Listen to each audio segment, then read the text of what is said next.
గిరి ప్రదక్షిణ మార్గాన్ని కేవలం ఒక దారిలా భావించడం, నిజానికి ఆ మార్గం ఆలయాల సమాహారం. చాలా మంది భక్తులు 14 కిలోమీటర్లు త్వరగా పూర్తి చేయాలనే ఆతృతలో దారిలో ఉన్న ఆలయాలను పట్టించుకోకుండా ముందుకు వెళ్ళిపోతారు. ఈ లింగాలను దర్శించకుండా చేసే ప్రదక్షిణ అసంపూర్ణమని భక్తుల విశ్వాసం.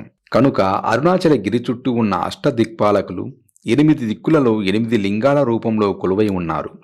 వీటిని అష్టలింగాలు అంటారు. గిరి ప్రదక్షిణ అంటే ఈ అష్టలింగాలను దర్శిస్తూ చేసే యాత్ర. తూర్పు ఇంద్రలింగం. ఇక్కడ పూజిస్తే ఐశ్వర్యం, కీర్తి, ప్రతిష్టలు లభిస్తాయి. ఆగ్నేయం అగ్నిలింగం. రోగాలను, ప్రతికూల శక్తులను తొలగిస్తుంది. దక్షిణం యమలింగం. ఆర్థిక ఇబ్బందులను తొలగించి అకాల మృత్యు భయాన్ని పోగొడుతుంది. ఎముకల సమస్యలతో బాధపడే వారికి ఇక్కడి విభూతి ఔషధంలా పనిచేస్తుందని నమ్మకం.